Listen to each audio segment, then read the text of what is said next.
trying to get the bad news out. Again, it's no surprise to anybody where we're at, but they'd rather do it now, bleed the system out of all excesses, so at least when they start in January, President-elect Obama will have kind of a clean slate. We know we're in a recession. You didn't have anything to do with it. Here's your plans to be able to implement and get labor going, get unemployment reduced, and here's the economic stimulus packages that are available for everybody to put out there. So unprecedented fear in the market. Let me read this for you because it's hard. Let me through, I'm a licensed professional financial advisor, as this investor's ready to jump. This is so true right now. There's so many articles that are out there saying all the rules have changed.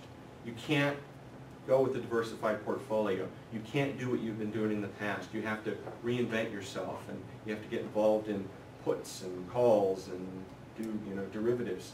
No, nothing has changed. It's the same old rules. It's patience. The market rewards patience. The long-term view is what will work for you. Short-term market timing, shifting out of your portfolio into cash does not work in a market like this because you're going to miss out when the market recovery does happen.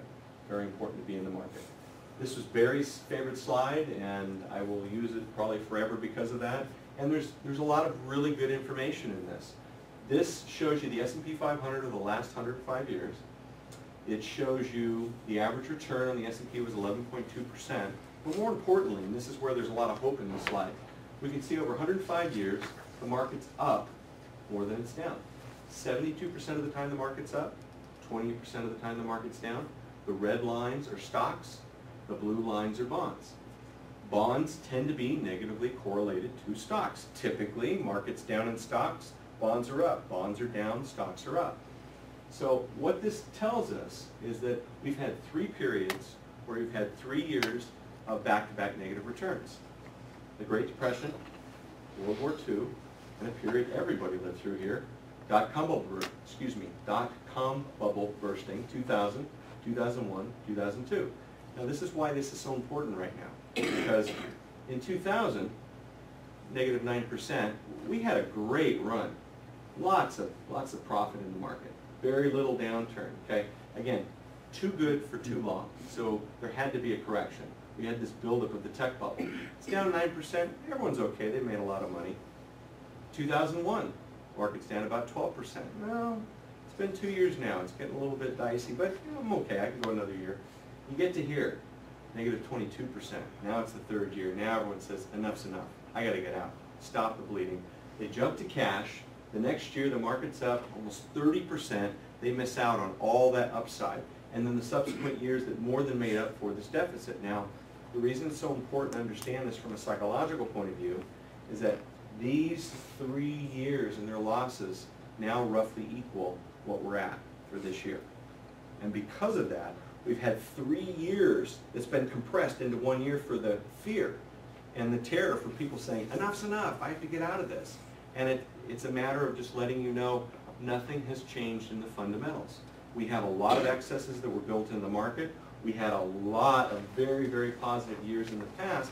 And when we were here a year and a half ago, and we were having 18% returns in the most aggressive portfolio, and 6 months before that we're looking at 19, 20% returns, I remember Barry specifically saying the reason we have a 9% average that we're looking at 10 to 15 years out for the most aggressive is because we're going to have bad years. So he said, remember this, when we're looking at these negative returns, all these years that you've had 18, 15, 14%, that's well in excess of the 9 that we're shooting for, there has to be some way to average that out. So right now, the current year has been basically wringing all those excesses out.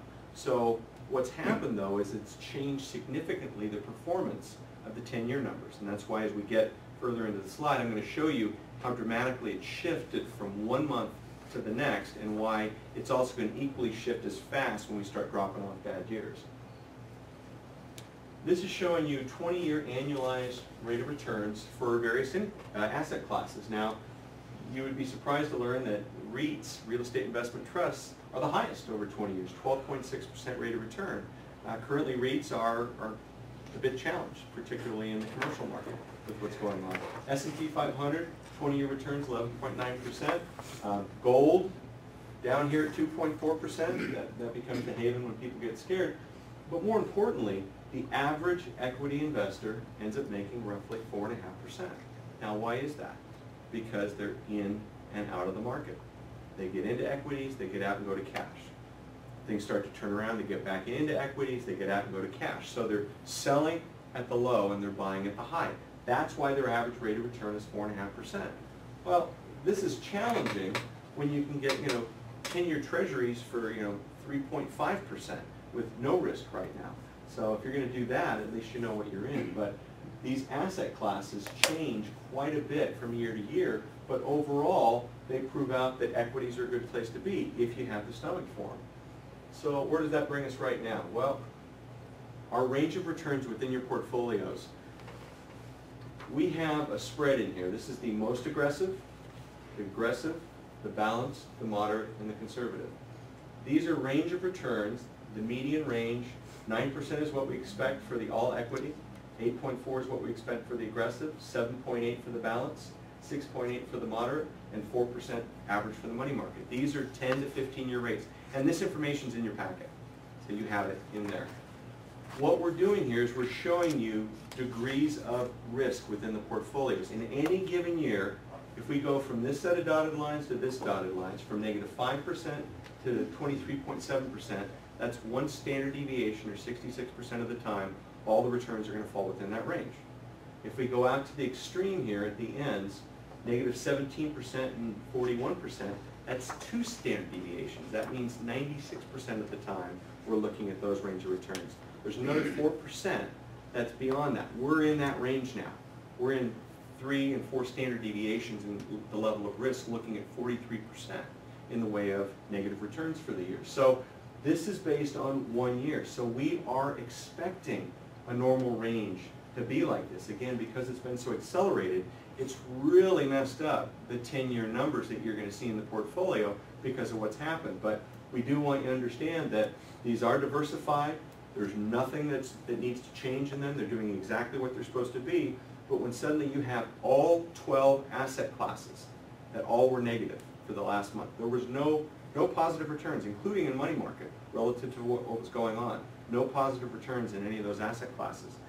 There's nowhere to currently make money other than just to stay in your position and keep putting money in your portfolio. That way you can benefit when the market turns around. Now, this is a housekeeping issue. We had some name changes within the funds. Now, for you, it's a little different. So there's two things that happen on the Benefit Street platform. The fund names have actually changed. The old names, Russell Equity 1, Equity Q, Equity 2, Russell International, those do not exist anymore. If you try to do a search on Yahoo or whatever, they're not going to come up. Because now Russell Equity 1 is Russell US Core Equity, Russell Equity Q is Russell US Quantitative Equity, and this is in your book, by the way. Russell Equity 2 is Russell US Small and Mid Cap, and Russell International is Russell International Developed. The reason they did this is that what the heck is Equity 1, Equity Q, Equity 2? No one knew. So they needed more intuitive names. However, what Benefit Street has done to make it easier for you, you go online to check your accounts, they've left the names as Equity 1, Equity Q, Equity 2. So you're going to go on and say, wait a minute, Brian told me the names changed. Well, yes, they have, but Benefit Street's leaving the old names on there so you don't think there's any problems. Nothing has changed. The assets in the funds, the managers of the funds are exactly the same. The only thing that changed was the name of the fund.